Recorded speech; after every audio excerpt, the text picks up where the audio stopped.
Soyez les bienvenus. Je sais que plusieurs personnes vous nous avez visité ce matin. Que le Seigneur vous bénisse. Soyez les bienvenus. Sentez-vous tout à fait à l'aise au milieu de nous. Voilà, que le Seigneur vous bénisse et que la bénédiction de l'Éternel repose sur vos vies. Je sais qu'il y a de la famille à Rosie qui est là aussi, du Guatemala. Soyez les bienvenus. Je dis juste ça. Dios te bendiga. Après, pour le reste, il faut voir avec Simon. Amen. Seigneur, on te bénit, on te rend grâce, on te remercie aussi pour ta parole. Qu'elle soit esprit et vie. Ce matin, nous nous réjouissons, Seigneur, pour ta parole, qu'elle ne retourne pas à toi sans avoir produit son effet. Seigneur, qu'elle soit une véritable source de bénédiction ce matin encore. Seigneur, merci. Dans le nom de Jésus. Amen. Amen. Ce matin, j'aimerais d'abord, dans un premier temps, afficher un petit logo. Clémence, si tu veux bien afficher le logo, s'il te plaît. Je pense que tout le monde connaît ce logo. Tout le monde connaît ce logo? Vous connaissez aussi la petite phrase qui va bien avec? Viens tel que tu es. Alors là, celle-là, on la connaît. Hein. Le problème, c'est que quand on ressort de là, on ne ressort plus tel qu'on est arrivé. C'est une évidence. Des fois, je dis à mes enfants, arrêtez de manger McDo, parce qu'au bout d'un moment, c'est plus comme ça qu'on grandit, c'est dans l'autre sens. J'aime les logos, je dirais que ce que j'aime particulièrement, c'est qu'un jour, un homme, il a eu une vision. Et il a eu une vision, la vision de faire des centres, des endroits où on peut se nourrir rapidement.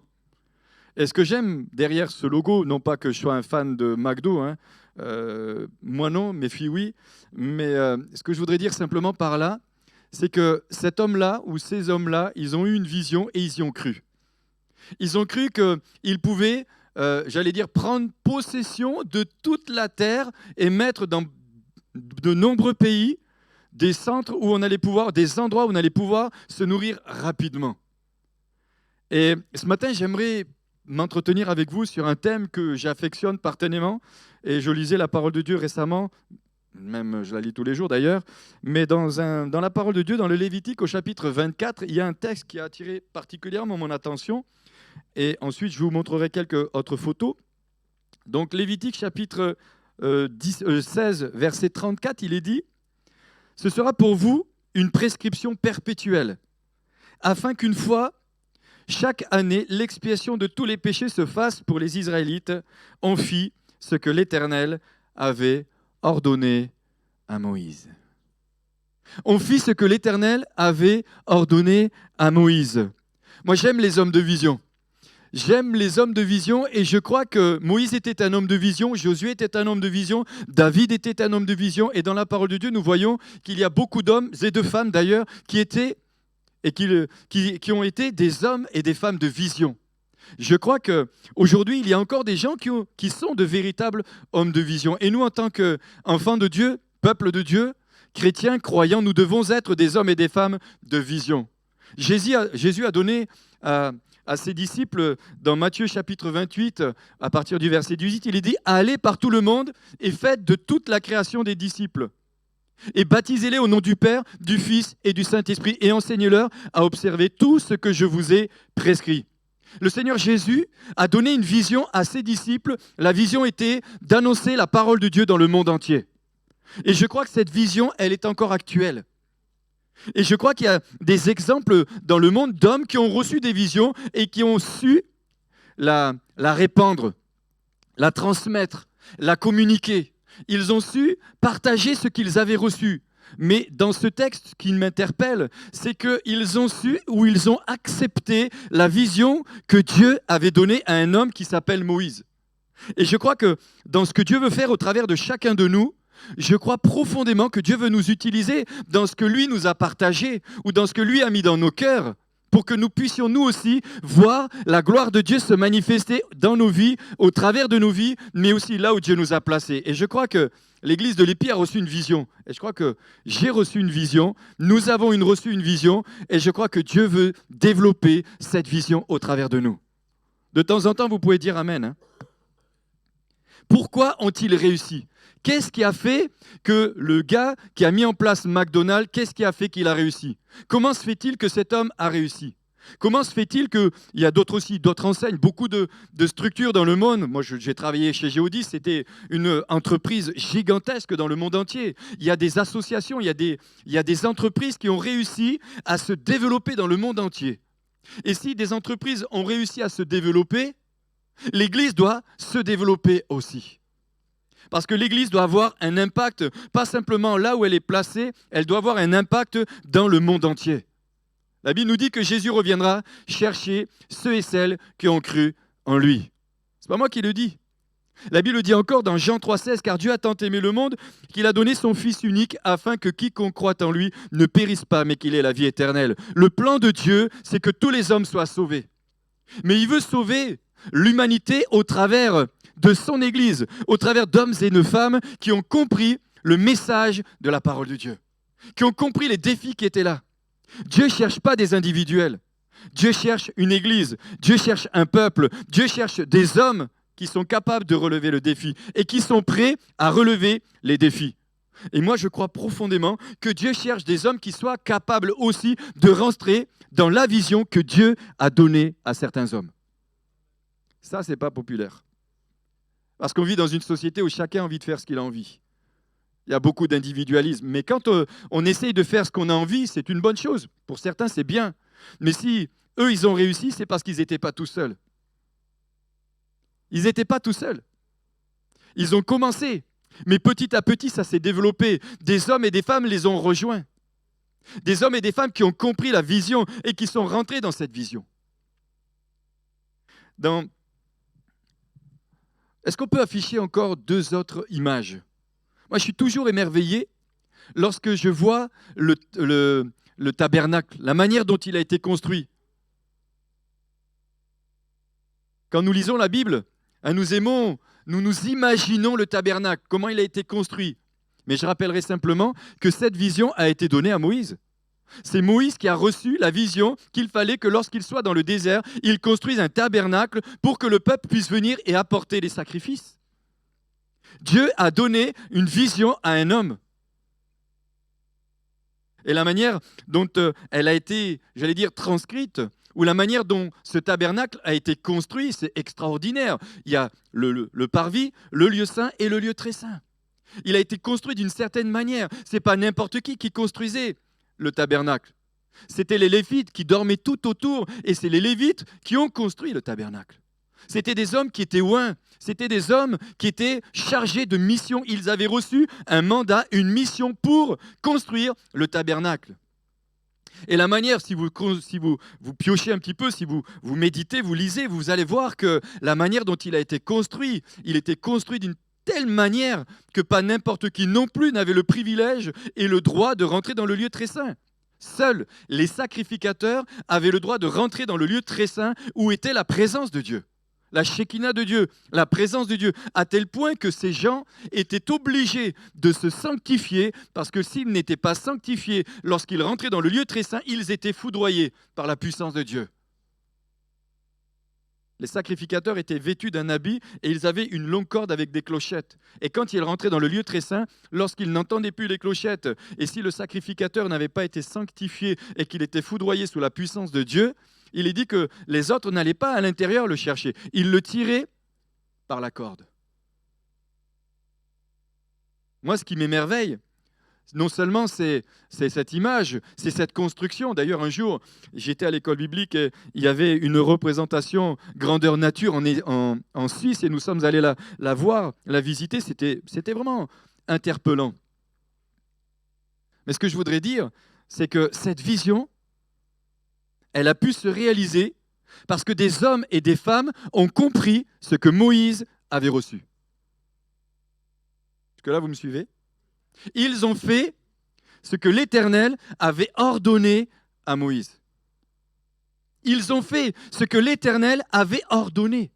Pas simplement, ils ont fait ce que le Seigneur avait demandé ou le conseil que le Seigneur leur avait donné. Non, non, ils ont fait ce que l'Éternel avait ordonné. Et ce que j'aime, c'est que ce n'était plus la vision de Moïse, mais c'est devenu la vision du peuple d'Israël. C'est là ce qui fait toute la différence. On est émerveillé lorsque nous voyons le tabernacle. Mais j'aimerais dire que le tabernacle a vu le jour par le fruit de l'obéissance d'hommes et de femmes qui ont compris la vision que Dieu avait donnée à un homme. Et je crois que les véritables défis aujourd'hui, c'est de savoir où est notre place. Mais lorsque nous savons où est notre place, le défi, c'est encore de rentrer dans la vision que Dieu a donnée à celui qui en a la responsabilité. Est-ce que nous sommes prêts à relever le défi? Alors, je ne voudrais pas fermer votre cœur maintenant, j'ai encore beaucoup de choses à dire, mais est-ce que vous êtes prêts à rentrer dans la vision que Dieu m'a donnée, que Dieu nous a donnée et que Dieu veut faire au travers de cette assemblée, au travers de cette église? Parce que Dieu ne veut pas simplement que nous nous fassions du bien ensemble, mais Dieu veut gagner des âmes, Dieu veut sauver des hommes et des femmes. Il y a beaucoup d'âmes qui se meurent dans ce monde. Et l'Église, elle n'est pas faite uniquement pour nous, elle est faite pour que nous puissions recevoir les hommes et les femmes qui se meurent. Tout à l'heure, Ludo a dit que j'étais disponible 24 heures sur 24. En règle générale, quand on m'appelle, je me déplace. Quand on m'appelle, je me déplace. Mais ce que je pourrais vous dire aussi, c'est que vous pouvez m'appeler, je peux ne pas être disponible, je peux être en voyage, je peux être quelque part où je ne peux pas me déplacer parce que pour X raisons, je suis loin, je suis à l'étranger. Mais il y a d'autres personnes qui sont susceptibles de vous visiter. Maintenant, je vais balancer des noms. Vous pouvez demander à Ludo et Patricia aussi. Hein? J'ai entendu un ben oui. Ben oui. 24, 7 jours sur 7. Vous pouvez aussi poser la question à Simon et Rosie. Bon, Rosie, la famille va s'agrandir, mais il peut faire des visites aussi, avec Liliane par exemple. Oui, non, c'est vrai que c'est la vérité. Je sais, je ne raconte pas des bêtises. Hein.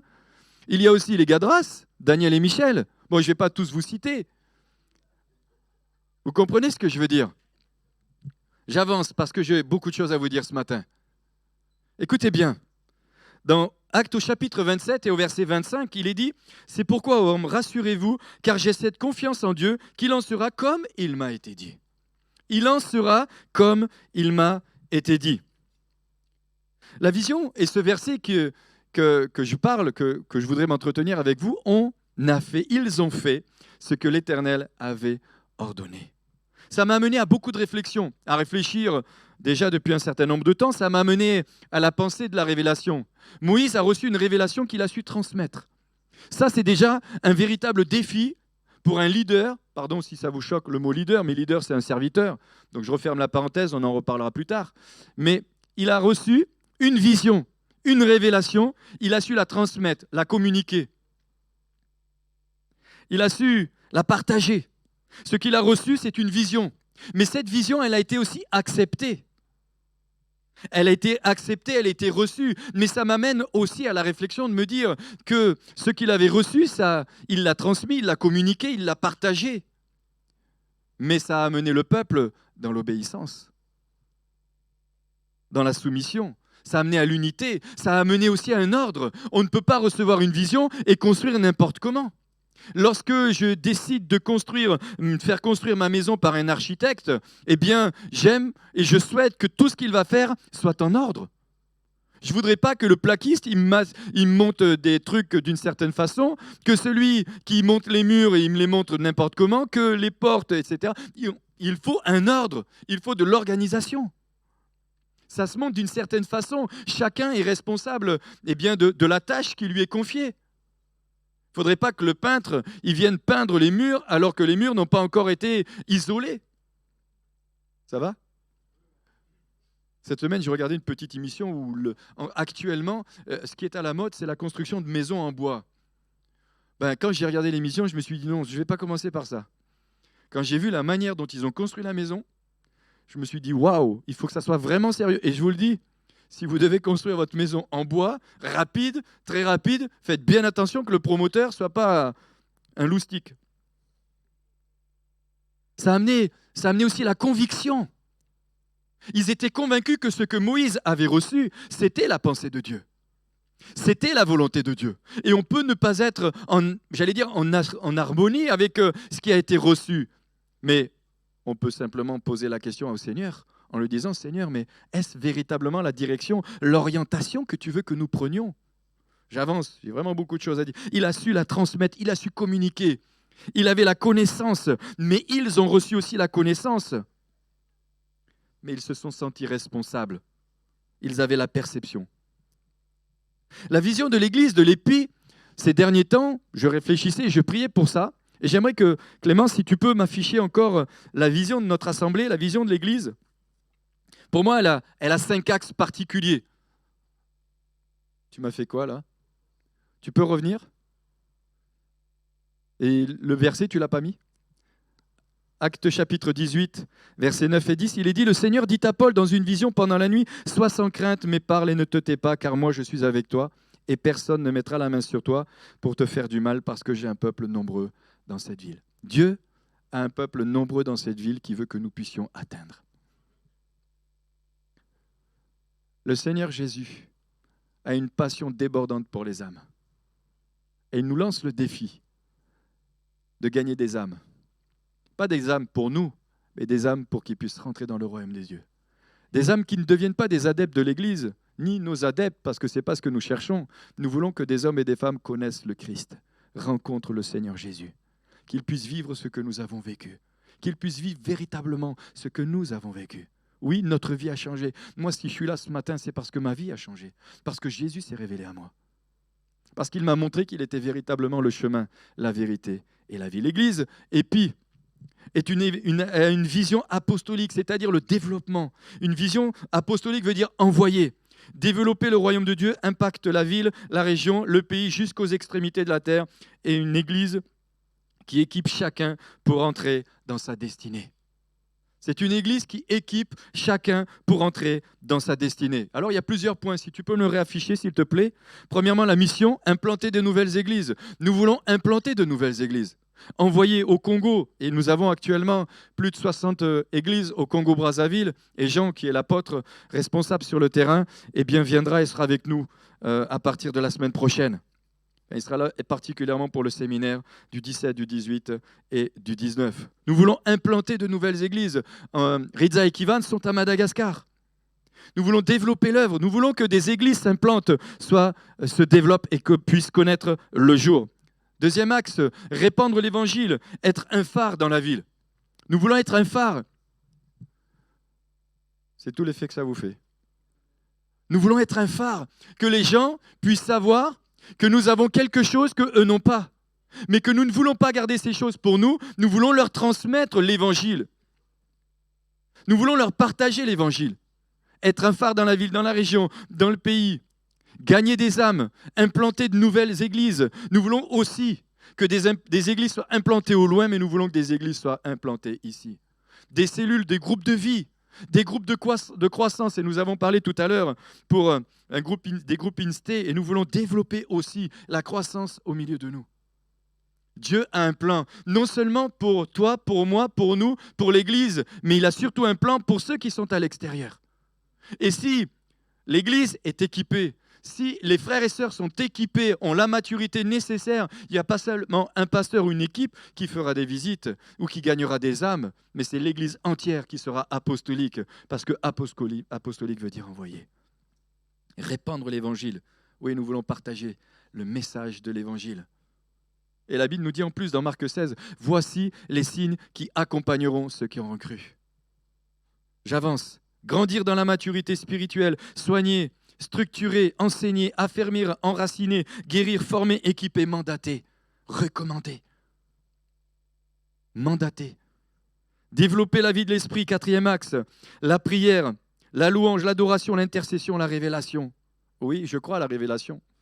Je crois aussi à l'intercession. Et je crois que lorsque nous prions ensemble, il y a des portes qui s'ouvrent, il y a des situations qui se débloquent, il y a des familles qui sont bénies, il y a des situations chaotiques qui sortent de l'impasse.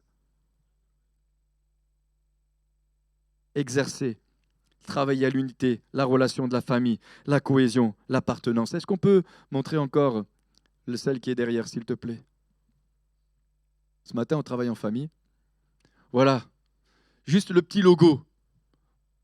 Je ne sais pas si j'ai fait un camembert parce que je suis un fan du camembert, mais au moins ça permet qu'on s'en rappelle. Il n'y a pas numéro 1, numéro 2, numéro 3, mais c'est la mission, répandre l'évangile, c'est enseigner, affermir, prier, l'unité. Une vision sans action n'est qu'un rêve. Alors que l'action sans la vision l'action sans vision. Une vision sans action n'est qu'un rêve, l'action sans la vision n'est qu'un passe-temps. Une vision avec l'action peut changer le monde. Vous imaginez que nous avons la puissance du Saint-Esprit. Et parfois, nous avons le sentiment d'être tellement limités. Alors qu'un gars comme McDonald, est-ce qu'il connaît Jésus? J'en sais rien. Peut-être certains, vous le savez. Mais n'empêche que la vision qu'ils ont eue, ils ont réussi à développer. Ils ont réussi à développer. Peut-être par des stratégies que nous seuls, que nous ne connaissons pas, mais n'empêche qu'ils ont réussi à implanter des McDonald's dans le monde entier. Mais n'empêche qu'ils ne touchent pas non plus n'importe quelle génération.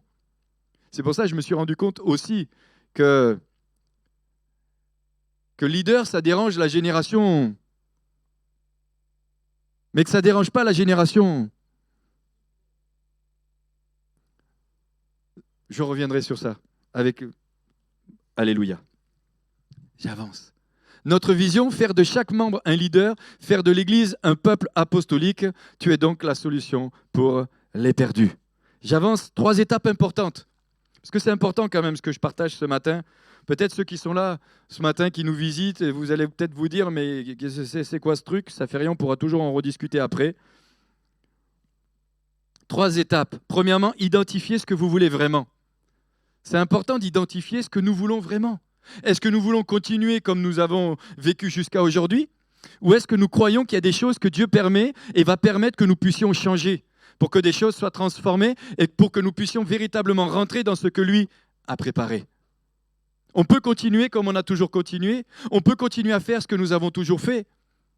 Mais peut-être que Dieu nous invite à changer certaines choses, à modifier certaines choses. Et ça peut être nous, en tant que responsables de l'Église, mais ça peut être aussi vous, en tant que croyants qui êtes dans cette assemblée.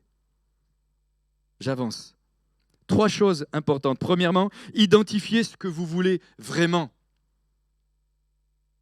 Qu'est-ce que tu veux vraiment? Deuxièmement, acceptez d'en payer le prix. Est-ce que nous sommes prêts à payer le prix? Si tu as reçu une vision, que le Seigneur t'appelle, fonce. Pas tout seul, bien sûr. Mais si le Seigneur ne t'appelle pas ou il t'appelle à travailler avec nous, fonce avec nous. Fonce. Rentre dans ce que Dieu veut. Identifier. Et vraiment, pour moi, ça me paraît tellement important. Identifier ce que nous voulons vraiment. Qu'est-ce que je veux? Ou même, j'ai envie de dire, qu'est-ce que Dieu veut pour moi dans le temps présent? Qu'est-ce que Dieu veut? Je peux être un super second. Je peux être un super troisième. Je peux être une personne qui va aider, qui va porter. Il y avait Moïse, mais il y avait Hur et Aaron. Ils étaient là. Et si en bas, eh bien, ils pouvaient avoir la victoire, c'est parce que Hur et Aaron soutenaient les bras de Moïse. Ils soutenaient ses bras. Ils étaient avec lui. Ils n'étaient pas en train de lui rabaisser la tête ou lui mettre la tête je ne sais où, mais ils étaient là comme des soutiens, comme des forces. Ils avaient compris la vision. Ils avaient compris que Josué en bas avait besoin d'eux. Et la troisième chose à identifier, c'est que les fils d'Isaacar ont discerné les temps. Et je crois personnellement qu'il n'y a pas que les serviteurs de Dieu qui doivent discerner les temps, mais vous aussi. D'ailleurs, j'ai prêché un dernier message sur le discernement des esprits. J'ai dû en prêcher 5, 6 ou 7, je ne sais plus, sur le discernement des esprits. Et qu'est-ce qui est réellement le discernement des esprits? Parce que le discernement des esprits, ce n'est pas une intuition, ce n'est pas un ressenti, c'est une révélation. C'est le Saint-Esprit qui te montre exactement ce à quoi tu es confronté. Est-ce un ange? Est-ce un esprit? Ou est-ce ta pensée? J'avance. Les fils d'Isaacar discernaient les temps. 1 Chronique, chapitre 12, verset 23. Les fils d'Isaacar ayant l'intelligence des temps pour savoir ce que devait faire Israël, 200 chefs et tous leurs frères sous leur ordre. Nous avons, aujourd'hui, je ressens dans mon cœur, et je le partage ce matin encore, pour moi, il y a 2 actes importants aujourd'hui. Nous sommes à un carrefour. Et je crois profondément que Dieu veut nous amener plus loin. Premièrement, l'élargissement de l'Église. Je crois profondément que cet endroit est trop petit. Alors certains pourraient dire, oui, mais il y a des chaises vides. Oui, je sais. Je sais, c'est vrai, je ne suis pas aveugle. Mais si tout le monde est là, quand tout le monde vient tout le temps, on n'a plus de place. Mais j'ai aussi vu, et j'ai aussi déjà compris, qu'on trouve un local plus grand, on sera encore à 80% de la place qui est à l'intérieur. Donc je préfère avoir 80% d'une salle de 500 places que d'une salle de 200. Parce que je me dis, il y a un certain nombre d'âmes qui ont été gagnées entre-temps. C'est tout. Maintenant, il faut y aller par étapes. Mais ce que je voudrais dire aujourd'hui, et c'est pour ça que c'est l'objet de mon message aussi, c'est ils ont fait ce que l'Éternel avait ordonné. Tu as le droit de ne pas y croire, tu as le droit de ne pas avoir envie, mais moi j'y crois. Et tout à l'heure, la parole qui a été donnée, elle nous amène dans la dimension de foi. Dans la dimension de foi. J'ai un peuple nombreux dans cette ville. J'ai un peuple nombreux. Premièrement, agrandissement de l'Église. C'est pour ça qu'on veut mettre en place des groupes de croissance, parce que je crois aussi que la croissance vient au travers de la croissance individuelle. La croissance individuelle. Et la deuxième chose, c'est implanter de nouvelles églises. Je crois qu'il y a des gens au milieu de nous qui doivent se lever. Un serviteur de Dieu m'a téléphoné récemment, m'a dit « J'ai besoin d'un couple. Parce que moi, à la fin de l'année, je suis obligé de prendre ma retraite. J'ai besoin de quelqu'un. » On a besoin d'hommes et de femmes qui se lèvent. On ne veut pas fermer les églises, on veut les ouvrir, on veut les implanter. On veut que notre pays devienne de plus en plus chrétien. Quand on regarde dans quel état notre pays se trouve, ce n'est pas pour rien que le Seigneur il a dit aussi, priez le maître de la moisson d'envoyer des ouvriers dans la moisson, car la moisson est grande, mais il y a peu d'ouvriers. Dans Lévitique au chapitre 24 et au verset 1, regardez ce qu'il y est dit. Ce n'est pas simplement Lévitique chapitre 16, mais à plusieurs reprises dans la parole de Dieu, nous voyons où il est dit qu'ils ont fait ce que l'Éternel avait ordonné à Moïse. Lévitique chapitre 24, verset 1. L'Éternel parla à Moïse et dit, ordonne aux Israélites de t'apporter pour le chandelier de l'huile raffinée d'olive pressée, afin d'entretenir les lampes continuellement. Ordonne aux Israélites. Ordonne. Waouh. Et ils l'ont fait. Ils ont accepté. Ils se sont dit oui. Ce n'est pas simplement sa vision, mais c'est la nôtre. Lévitique chapitre 24, verset 24, si je ne me trompe pas non plus. Il est dit encore, les Israélites agirent comme l'Éternel l'avait ordonné à Moïse. Ils ont agi comme l'Éternel l'avait ordonné à qui? À Moïse. Oui, je sais, certains vont dire, t'es pas Moïse. Oui, non, mais je sais. Rassurez-vous, je ne me prends pas pour Moïse non plus. Et puis, en même temps, encore, on va pas tous les lire parce qu'il y en a trop. J'avance parce que vraiment, je voudrais vous emmener plus loin. Lévitique chapitre 24, 1 et 2, l'Éternel parla à Moïse et dit, ordonne aux Israélites d'apporter pour le chandelier de l'huile pure d'olive concassée afin d'entretenir les lampes continuellement. Plusieurs personnages dans la parole de Dieu ont fait ce qui leur avait été ordonné tout simplement. Moi, je suis fasciné de voir la manière dont Jéricho a été prise. Je suis fasciné par ces gens. Je me dis, c'est vrai on aime beaucoup Paul. Paul, c'est quand même quelqu'un d'extraordinaire. Mais Josué, il a réussi à mobiliser plusieurs milliers de personnes pour détruire Jéricho. Alors certains me diraient, oui, mais tu comprends, un leader, il faut qu'il prenne vraiment beaucoup de temps avec chacun. Non, je pense que chacun doit avoir simplement une attitude loyale envers le leader. Tout simplement. C'est une question d'état d'esprit. Est-ce que je le veux ou est-ce que je ne le veux pas? Si je veux construire, si je veux bâtir, je bâtis aussi dans des relations saines, pures, loyales. C'est tout. C'est tout. Je décide simplement de construire avec lui. Je décide de bâtir avec lui. Et si Dieu vous envoie dans certains endroits, décidez de bâtir avec celui qui est à la direction. Tout simplement. Trouvez un endroit où vous pouvez bâtir avec celui que Dieu a choisi. Ça ne veut pas dire qu'il ne vous a pas choisi, mais en attendant que il vous établisse dans le plein potentiel qu'il vous a donné ou qu'il vous a montré. Investissez-vous. Josué chapitre 6, verset 8, il est dit « Il en fut comme Josué l'avait dit au peuple. Les 7 sacrificateurs qui portaient devant l'Éternel, les 7 trompettes retentirent, se mirent en marche et sonnèrent des trompettes. L'arche de l'alliance de l'Éternel allait devant eux. » Ils ont fait ce que l'Éternel avait dit, ordonné à Josué. Vous imaginez la scène, je l'ai dit, mais je le redis encore, hein, peut-être pour ceux qui sont là pour la première fois, mais c'est une scène incroyable. Il reçoit qu'il faut qu'il tourne le premier jour autour des murailles de Jéricho. Tous les jours, il tourne une fois. Et le 7e jour, ils vont tourner 7 fois et ils vont crier. Mais là, si Ludo nous dit un truc pareil, je vais dire, Ludo, c'est sûr que tu vas bien? N'empêche qu'ils l'ont fait. Et au moment où la musique a commencé à retentir, ils se sont mis à crier, les murailles se sont écroulées. Les disciples ont cru lorsque Jésus leur a dit « Allez, faites de toutes les nations des disciples ». Et pourquoi nous, aujourd'hui, on n'y croit pas? Pourquoi nous avons des doutes? Ou pourquoi le corps de Christ, et je le dis avec vraiment une véritable souffrance intérieure, pourquoi le corps de Christ grandit ou se développe par des divisions, par des séparations, par des meurtrissures?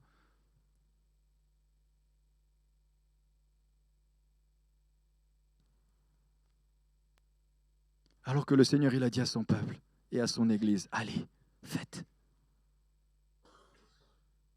construisez, baptisez. Deuxièmement encore, Juge chapitre 6, Dieu parle à Gédéon. Dieu parle à Gédéon. Regardez bien ce qu'il lui dit. Vaillant héros. Je comprends qu'il ne s'est pas senti comme un vaillant héros. Et je peux tout à fait comprendre que certains pourraient se dire, mais tu es un véritable orgueilleux, pourquoi tu veux implanter des églises, toi? Et pourquoi pas? Pourquoi pas? Moi, je côtoie des serviteurs de Dieu, ils ont des milliers d'églises. Et je les trouve tellement incroyables. Mais ils sont tellement simples et tellement abordables. Ils y ont simplement cru. J'étais missionnaire en Centrafrique. Le fondateur, c'est le papa Burkar, le grand-père à Priscille. Il est venu tout simplement, il a commencé à évangéliser. Il a pris 5 personnes avec lui, il les a formées, dont Michel Begbé, qui était lors de notre reconnaissance de ministère. Aujourd'hui, il y a 1200 églises. Waouh! 1200 églises. Ils y ont cru. Au Congo, il y en a plus de 60. Sans compter tout ce qu'il y a au Tchad. Dieu avait donné cette vision à cet homme. Il y a cru. Et il s'est mis en route. Et il s'est mis à marcher. Je connais un serviteur de Dieu, un apôtre que j'aime beaucoup aussi. Il a la vision que 70% de l'Europe soit christianisée. Je me dis, waouh, incroyable. J'ai un peuple nombreux. Moi, le Seigneur m'a dit, j'ai un peuple nombreux. Ne limite pas ton Dieu. C'est ce qu'il m'a dit aussi. Et je me souviendrai toujours quand il m'a dit, n'aie pas un regard trop petit de la ville de Bourgoin. J'ai une grande vision pour cette église. J'ai une grande vision pour cette église. Gédéon, chapitre 6, verset 27 à 26-27. Il est dit, Gédéon prit 10 hommes parmi ses serviteurs et fit ce que l'Éternel avait dit. Mais comme il craignait la maison de son père et les gens de la ville, il exécuta de nuit et non de jour. Vous pourrez relire ça. N'empêche qu'il en a pris 10 qui ont cru avec lui. Ils se sont mis, ils ont détruit l'autel. Ils ont détruit cette idole. Et même son propre père est devenu son défenseur. Il a dit, mais si c'est véritablement Dieu, qu'il vienne lui-même se défendre. Lorsque Noé a construit l'arche, il fallait quand même avoir du culot. Il fallait quand même véritablement avoir reçu une vision. Il n'avait jamais plu. Et pourtant, cet homme va avoir le courage et l'audace de construire une arche. Et non seulement il va la construire, mais il va recevoir la révélation des matériaux qu'il va falloir qu'il utilise. Parce qu'à cette époque, il fallait quand même pouvoir colmater entre les bois pour que lorsque la pluie allait arriver, il ne fallait pas que l'arche elle coule à la première tempête. Il y a cru. Genèse chapitre 6, verset 22, il est dit, c'est ce que fit Noé. Il exécuta tout ce que Dieu lui avait ordonné. Il agit en tout point comme Dieu le lui avait ordonné. Moi, ça m'interpelle. Je me dis, waouh, Seigneur, j'ai tellement envie de voir ça. J'ai tellement envie de le voir. Vous savez, des fois, je m'imagine, et puis on connaît des endroits, j'ai des amis qui ont des églises qui sont grandes, alors rassurez-vous, je ne suis pas en train d'essayer de copier ce que font les autres, mais n'empêche que certains, ils y ont cru. Ils y ont tout simplement cru. Ils étaient comme un enfant devant Dieu. Ils ont cru ce que Dieu leur avait dit. Et pourquoi moi, j'y croirais pas? Écoutez bien. Pour la construction, il faut des personnes capables, qualifiées, mais pas simplement. Il faut aussi des cœurs disposés à s'impliquer à l'œuvre pour l'exécution. Non seulement le Seigneur avait mis la vision à Moïse, mais Dieu, dans sa grâce, lui a donné des personnes qualifiées. Tout à l'heure, on a parlé de Simon, et c'est vrai que Simon est une bénédiction. Ludo aussi. L'équipe est là. Mais je sais que chacun de vous, vous êtes une bénédiction. Tout à l'heure, on ne savait même pas qu'Olivier avait la capacité pour arranger l'ordinateur. Mais il l'a fait. J'avance encore. Exode chapitre 36, versets 1 à 5. Betsalel, Oholiab et tous les hommes habiles en qui l'Éternel avait mis de la sagesse et de l'intelligence pour savoir et pour faire exécuter les ouvrages destinés au service du sanctuaire selon tout ce que l'Éternel avait ordonné. Moïse appela Betsalel, Oholiab et tous les hommes habiles dans l'esprit desquels l'Éternel avait mis l'intelligence, tous ceux dont le cœur était disposé à s'appliquer à l'œuvre pour l'exécuter. C'est que non seulement cet homme avait reçu, mais l'Éternel aussi lui a donné des personnes qui étaient disposées et disponibles pour construire non pas ce que cet homme avait envie de construire, mais pour qu'il puisse construire ce que l'Éternel avait mis dans son cœur de construire. C'est là toute la différence. Moi, je suis d'accord avec vous de ne pas construire avec moi si ce n'est pas Dieu qui me l'a dit. Mais si c'est Dieu qui me l'a dit, et si c'est véritablement Dieu qui me l'a dit, nous devenons tous responsables de ce que Dieu m'a dit. Je ne suis pas le seul responsable de ce que Dieu m'a dit. Parce qu'en libérant la pensée de Dieu et en libérant la révélation que Dieu a mis dans mon cœur, nous devenons tous responsables.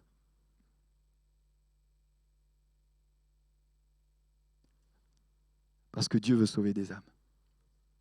J'avance. Néhémie, chapitre 2, verset 18. « Et je leur racontais comment la bonne main de mon Dieu avait été sur moi et quelles paroles le roi m'avait adressées. Ils dirent, levons-nous et bâtissons. » Ils dirent, levons-nous et bâtissons. Josué, chapitre 11, verset 15, il est dit, Josué exécuta les ordres de l'Éternel à Moïse, les ordres de l'Éternel à Moïse, son serviteur, et de Moïse à Josué. Il ne négligea rien de tout ce que l'Éternel avait ordonné à Moïse. Et il ne négligea rien. Construire, j'aimerais qu'on puisse prendre encore, il me reste quelques temps, je ne sais pas à quelle heure j'ai démarré, mais tant pis. Ça, c'est l'avantage quand on n'a pas regardé, quand on a commencé. Je ne regarderai pas quand j'ai fini non plus. N'empêche, regardons ensemble quelque chose qui m'a encore interpellé. Je me souviens un jour avoir abordé quelques points, mais je vais le raborder ce matin.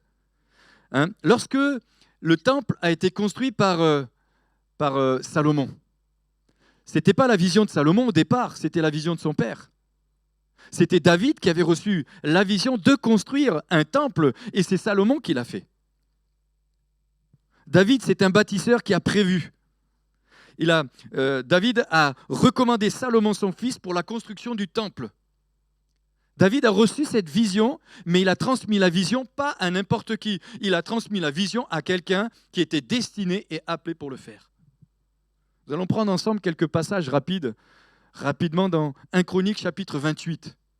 Si vous avez votre Bible, 1 Chronique chapitre 28, si Clémence, tu veux les afficher tranquillement, on ne va pas tout lire parce que je ne voudrais pas non plus être trop long, mais premièrement, ce qu'a fait David, il a rassemblé les chefs. David avait la vision, il a premièrement rassemblé les chefs.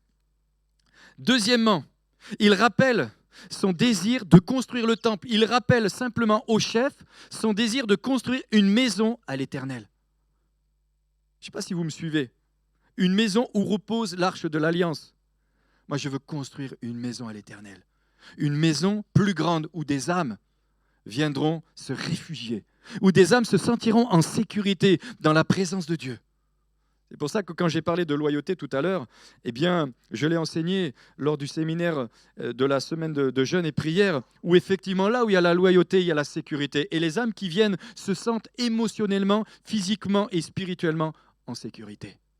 Et l'Église a besoin d'être en sécurité pour que les âmes qui viennent puissent l'être aussi.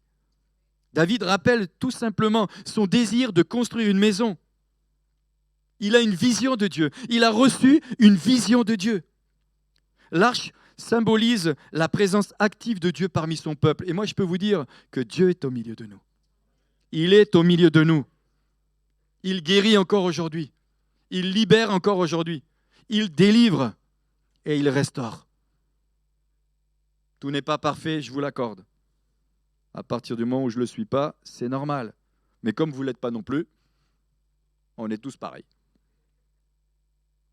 Représente l'arche. Vous pouvez lire ça dans Nombre chapitre 10, verset 33, ou le psaume 132, versets 7 et 8. Troisièmement, David rappelle qu'il est le choix de Dieu. C'est vrai qu'à prime abord, on pourrait dire, mais quel prétentieux cet homme. Il rappelle qu'il est le choix de Dieu, il est le loin de Dieu. Oui, il le rappelle, parce que c'est une réalité spirituelle. Et c'est comme ça. Dieu nous a tous choisis les uns et les autres, mais nous n'avons pas tous le même appel, ni la même vocation, ni la même destinée. Nous serons tous sauvés. Il n'y a plus ni homme, ni femme, ni juif, ni grec. Mais Dieu a établi des hommes, des femmes, pour accomplir ses desseins. Dieu les a établis, c'est son choix. Quand il a choisi Pierre, il l'a choisi. Quand il a choisi Jacques, il l'a choisi aussi. Pourtant, les gars, quand à un moment donné, les fils de Zébédée voulaient faire descendre le feu du ciel, et on pourrait se dire, mais pourquoi tu ne m'as pas choisi parmi les 12, Seigneur ? C'est comme ça, il nous avait choisis pour maintenant. Il rappelle qu'il est le choix de Dieu, verset 4. Cinquièmement, David rappelle l'importance de l'obéissance au commandement, c'est-à-dire l'héritage qui est transmis aux fils et aux filles. Parce que l'héritage, c'est pour les fils, mais l'héritage, c'est aussi pour les filles. Vous pouvez dire Amen. J'en suis convaincu, j'ai que des filles, donc je sais qu'il y aura la transmission de l'héritage. Mais lisez ça dans les Lévitiques. Ceux qui n'avaient pas de fils, leurs filles ont réclamé leur héritage. Elles l'ont reçu. Elles l'ont reçu. Sixièmement, David va donner des conseils. Il veut absolument que la vision qu'il a reçue s'accomplisse. Il ne veut pas qu'elle échoue. Et si aujourd'hui, le temple existe encore, c'est pas pour rien. C'est pas pour rien. J'avance. Il dira au verset 9 et 10, « Sers Dieu d'un cœur sans partage et d'une âme bien disposée. » Et lorsque nous lisons ces deux chapitres, nous voyons qu'à bien des reprises, il insiste sur le fait d'avoir un cœur sans partage. La Bible nous parle de l'âme partagée. Sans partage. Un cœur vrai, un cœur disposé. Et je sais que vous aimez tous le Seigneur Jésus. Mais ce que je sais aussi, c'est qu'il y a des mauvaises influences. Et ça, c'est une réalité aussi. Et l'ennemi essaye de piéger le peuple de Dieu, les enfants de Dieu, même les serviteurs de Dieu, pour qu'ils n'accomplissent pas leur destinée, leur vocation, pour qu'ils passent à côté. Et combien sont passés à côté ? Combien ? Mais ce matin, on se réjouit, on avance. Septièmement, David donne à son fils le plan pour construire le temple et tout ce qu'il recevait par l'Esprit. C'est écrit, ce n'est pas moi qui le dis. Verset 19, toujours 1 Chronique chapitre 28, verset 19, il est dit « Sépare un écrit de sa main. » Moi, quand je lisais ça, je me dis « Waouh, un écrit de sa main. » On parle de Moïse qui a écrit les tables de la loi. Mais là, David dira « Je l'ai reçu d'un écrit de sa main. » Quelle révélation a-t-il vécu ? Qu'est-ce qu'il a vécu dans l'intimité avec le Seigneur ? Je l'ai reçu d'un écrit de sa main, dit David, que l'Éternel m'a donné l'intelligence ou de comprendre tout cela, de tous les ouvrages de ce monde, de ce modèle, tout ce qu'il fait, tout ce qu'il faut faire selon le modèle. C'est parce que j'ai mis 2 traductions. Avançons encore. David a su transmettre la vision. Et ce matin, je pourrais dire, mais qui est prêt à relever le défi ? De relever le défi avec moi, avec nous, dans la vision que Dieu nous a donnée. Merci pour tous les amens. Non mais, c'est pour vous détendre. David demande à son fils d'agir. Il demande à son propre fils, maintenant il va falloir que tu agisses. Écoutez bien, on avance. 10e point. Je vais vite, hein. David avait tout prévu, même des volontaires. Verset 21. 1 Chronique, chapitre 10, verset 21. Je veux juste le lire rapidement. Des volontaires. Ce n'est pas des gens qui se sont bagarrés avec... ce n'est pas Moïse qui s'est bagarré absolument pour avoir les gens... Est-ce qu'on peut la... Voilà, ben voilà. Voici les classes des sacrificateurs et des Lévites pour tout le service de la maison de Dieu. Auprès de toi, pour tout l'ouvrage, il y a tous les volontaires habiles dans toute espèce de travail. Les chefs et tout le peuple docile à toutes les paroles. Et là, on pourrait dire, oui, mais à l'époque, ils étaient dociles. Quand on lit ce qui est écrit dans la Bible, on se rend compte qu'ils ont murmuré combien de fois contre Moïse? Hein? Ça, les cas, ils n'en voulaient plus. Ils voulaient de la viande. Et puis tu nous as fait sortir de l'Égypte, et voilà où tu nous as emmenés. Non, mais pourtant dans ce texte, il est dit des volontaires. Nous, on cherche des volontaires. Il y en a déjà, mais on veut des volontaires, avec un cœur loyal, sincère, vrai. Et on y va. 1 Chronique. Je continue encore parce que c'est vraiment... Je sais pas, moi je suis bien. Ça va, vous êtes bien? On a bientôt fini. Il demande d'agir. Il a tout prévu, même les volontaires. Chapitre 29, on passe au 29. Allez, on y va. On va passer au 29e. Ça va, vous êtes toujours là? Rassurez-vous, on s'arrêtera avant l'Apocalypse. 1 Chronique, chapitre 29. Faites comme moi, vous pouvez écrire dans votre Bible. Hein. David établit son fils devant l'assemblée. Vous savez, parfois, on peut discuter sur la reconnaissance de ministère. Mais la reconnaissance de ministère, elle a une importance, c'est qu'elle établit. Elle établit. Elle amène quelque chose de spirituel. Ce n'est pas simplement une étiquette qu'on colle sur un homme. Si on établit quelqu'un qui n'a pas reçu l'onction, c'est du vent. Mais elle établit quelque chose. Un véritable ministère, il est établi pour faire lever, pour mettre en place, pour développer. David, premièrement, au verset 1 du chapitre 29, il est dit, le roi David dit à toute l'assemblée, mon fils Salomon, le seul que Dieu ait choisi. Alors parfois on pourrait dire, oui mais ça c'est le fils d'un tel. Oui, il y a des fils qui ont été choisis et qui n'avaient pas reçu l'onction, mais il y a des fils aussi qui ont été choisis parce qu'ils avaient reçu l'onction. Et Salomon avait reçu l'onction et il a été établi devant l'assemblée. Il s'est passé quelque chose de spirituel. Il y a une transmission d'onction, on le verra tout à l'heure. Il y a quelque chose qui se passe dans le monde spirituel, mais il se passe aussi quelque chose dans le monde présent, physique.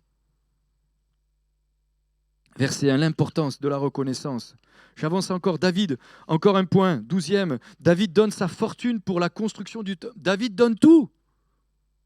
Il donne tout.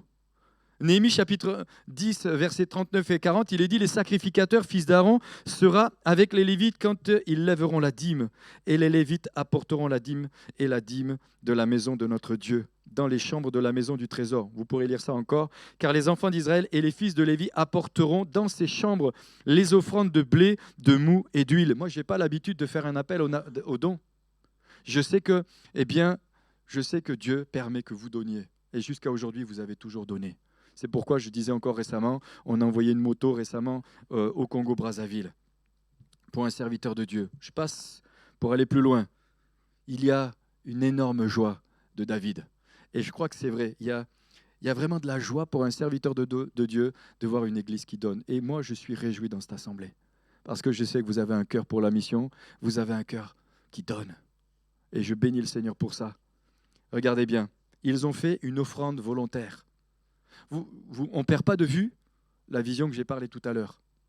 Ça va, vous suivez? Vous gardez le fil de conducteur? C'est une immense joie pour un leader de voir le peuple de Dieu donner. Premièrement, c'est au verset 9 de 2 Chroniques. Le peuple est réjoui. Son cœur est sans partage. Le roi est dans la joie. Il va pouvoir partir en paix. Parce qu'il sait que le peuple est en train de travailler avec son fils qui a été oint et mandaté pour la mission que Dieu lui a donnée. Quatrièmement, David, un homme de prière qui ne cache pas, il prie même en public. Il n'avait pas peur de prier. Il n'avait pas peur d'intercéder. Il n'avait pas peur. Mais il prie aux yeux de tous. Verset 12, c'est de toi que viennent la richesse et la gloire. C'est toi qui domines sur tout. C'est dans ta main que sont la force et la puissance. Et c'est ta main qui a le pouvoir d'agrandir et d'affermir toutes choses. Je ne sais pas si ça vous fait tilt. C'est toi qui as le pouvoir. Le pouvoir d'agrandir et d'affermir. Et quand je lisais ce passage, ça m'a fait penser tout simplement à nous. C'est lui qui a le pouvoir d'agrandir et d'affermir. Tout simplement. C'est lui qui décide de faire ce qu'il a envie. J'avance. Verset 14. Car qui suis-je et qui est mon peuple que nous soyons capables de faire de pareilles offrandes volontaires.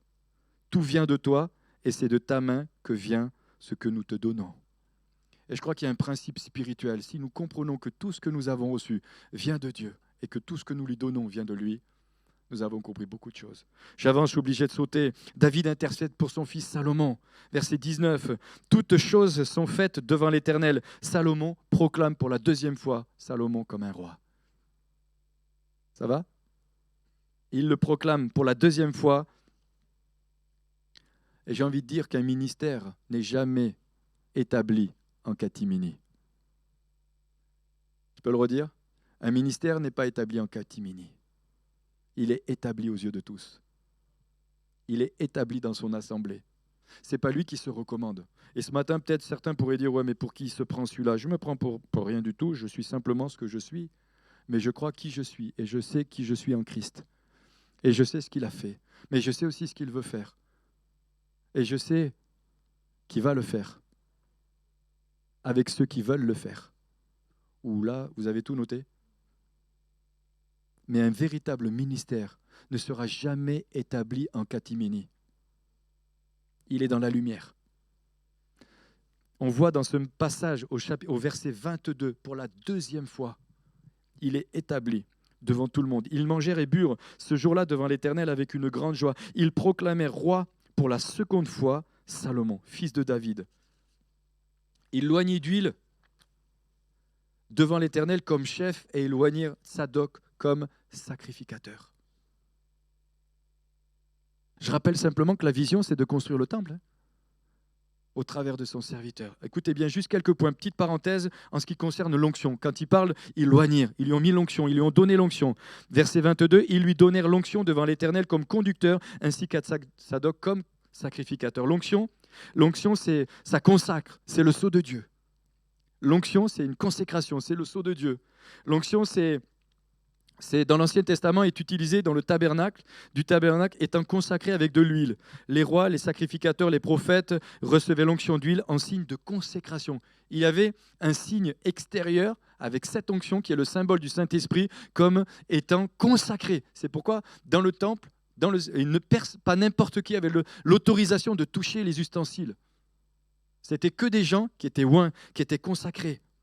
Exode chapitre 30, versets 30 à 31, il dit « Tu oindras Aaron et ses fils et tu les sanctifieras pour qu'ils soient à mon service dans le sacerdoce. Tu parleras aux enfants d'Israël et tu diras « Ce sera pour moi l'huile de l'onction sainte parmi les descendants. » Deutéronome 18, 13, il est dit « Tu seras entièrement à l'Éternel, ton Dieu. » L'onction donne le pouvoir d'exercer l'autorité. C'est pour ça que ce n'est pas n'importe qui est reconnu n'importe comment. Et c'est pour ça qu'un ministère ne se reconnaît pas en catimini où il ne se reconnaît pas tout seul. C'est les autres qui le reconnaissent. Parce que l'onction lui donne l'autorité pour conduire, pour diriger. Et l'onction lui permet, il est mandaté pour accomplir ce à quoi Dieu l'a appelé. C'est pour ça que moi je ne suis pas n'importe qui. Enfin, je suis et je suis. Je suis et je ne suis pas. Je ne sais pas si vous m'avez compris. Je ne suivrai pas n'importe qui. Moi, je préfère suivre quelqu'un qui a l'onction, qui a été établi par Dieu. Je préfère suivre quelqu'un qui est mandaté par Dieu. Recommandé, mandaté, parce qu'il reçoit, donc Salomon reçoit l'onction pour accomplir ce que Dieu avait donné à David. C'est ça l'onction. C'est ça la transmission d'onction. L'onction donne le pouvoir d'exercer l'autorité ou bien d'exercer l'autorité. L'onction donne l'autorité d'accomplir les règles divines. Les disciples ont été mandatés pour annoncer la bonne nouvelle, pour faire de toutes les nations des disciples. L'onction est un symbole de bénédiction, de protection et de capacité. Si tu reçois l'onction, le diable le sait aussi.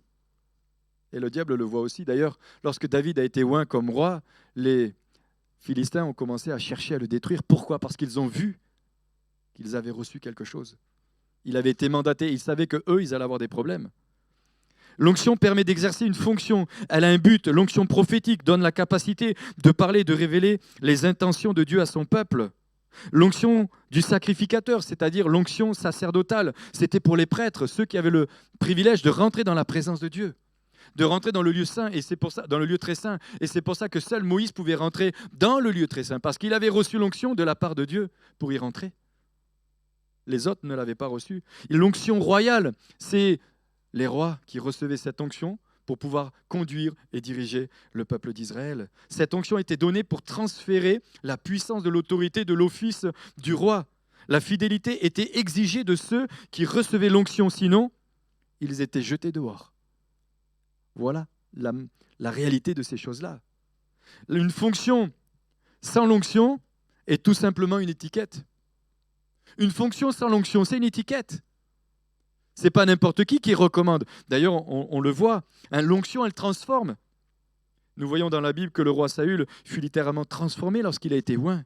L'onction permet de comprendre les voies du Saint-Esprit. L'onction nous donne la vue. Elle nous permet de voir. Elle nous permet de voir. Elle nous permet de voir ce que d'autres ne voient pas. C'est pour ça que c'est à nous aussi, lorsque nous avons reçu la pensée de Dieu, la volonté de Dieu, de la transmettre d'une manière correctement. C'est pour ça que je ne suivrai pas n'importe qui. Si je sais que cet homme-là s'est reconnu lui-même, je ne le suivrai pas et je ne m'associerai pas à lui non plus, parce que je sais que ses yeux ne sont pas ouverts. Mais je me dis qui l'influence. L'onction permet de comprendre les voies du Saint-Esprit.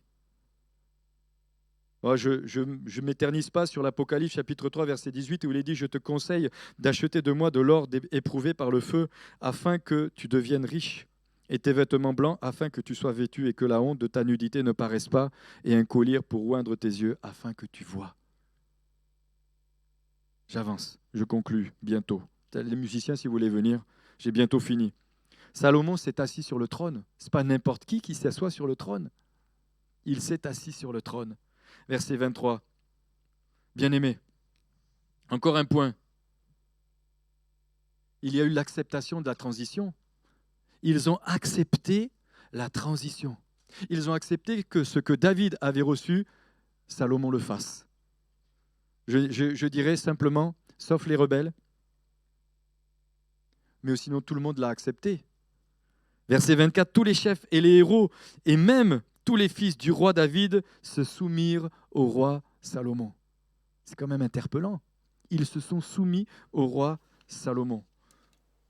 Je me disais tout à l'heure, mais pourquoi ce message, on pourrait le prêcher simplement aux leaders ou les mardis? Je me dis que c'est bien que l'Église entière l'entende. Je trouve que c'est une bonne chose que nous, les uns et les autres, nous puissions entendre. Voulons-nous construire et bâtir ensemble? Voulons-nous construire selon les matériaux que Dieu nous donne? Nous voulons construire, voulons-nous véritablement construire ce que Dieu veut que nous construisions? Parce qu'on peut faire beaucoup de choses ensemble. On peut faire beaucoup de séminaires. On peut acheter des locaux. On peut faire beaucoup de choses ensemble qui ne sont pas forcément de Dieu. Mais ce que nous voulons, c'est faire ce que Dieu nous demande. Verset 25, l'Éternel éleva au plus haut degré Salomon sous les yeux de tout Israël et il rendit son règne plus éclatant que ne fut celui d'aucun roi d'Israël. 2 Chroniques 1.1, la royauté de Salomon, fils de David, fut affermie. L'Éternel, son Dieu, était avec lui et il l'éleva. Je conclus. Celle-là, c'est la bonne. De nos jours, tout le monde cherche un développement personnel. C'est une réalité. Tout le monde veut être bien. On veut être en pleine santé, bien-être. On veut prospérer. En plus, en ce moment, on veut surtout se dire que est-ce qu'on aura assez d'argent pour notre retraite? J'ai envie de te dire que c'est l'Éternel qui pourvoira à tous tes besoins. Comme dirait quelqu'un, moi je m'approche de la retraite, mais la retraite s'éloigne de moi. C'était pour vous détendre. On veut vivre correctement, suffisamment, avoir de l'argent, être Personnellement, ce que je crois, c'est que au plus je ferai ce que le Seigneur me demande, au moins je manquerai. Parce que c'est lui qui pourvoit. Et c'est lui qui pourvoit en toutes choses. Quelles sont nos priorités? Est-ce Jésus ma priorité? Est-ce que Jésus est votre priorité? Sachez que ils ont fait ce que l'Éternel avait ordonné à Moïse. Ils ont fait ce que l'Éternel avait ordonné à David. Pourquoi ne pas décider ensemble de bâtir ce que le Seigneur nous a ordonné? Pourquoi ne pas décider de bâtir ensemble ce que l'Éternel nous a ordonné? Êtes-vous prêts? Êtes-vous prêts aussi à en payer le prix? Sommes-nous prêts? Cherchons ensemble à faire en sorte que la vision que Dieu nous a confiée s'élargisse, se développe. Je rappelle simplement que ce n'est pas pour nous. Simplement, c'est surtout pour que des âmes soient sauvées. Et soit une véritable bénédiction pour ceux qui nous entourent. Si le peuple de Dieu a réussi certaines réalisations telles que le tabernacle, le temple et autres, nous pouvons construire ensemble quelque chose qui restera à la génération future. Quelque chose qui va rester jusqu'à ce que le Seigneur revienne.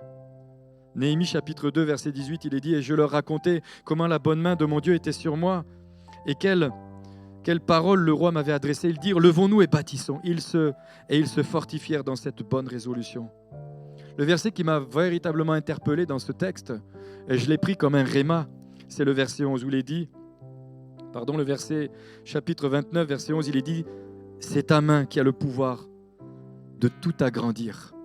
C'est ta main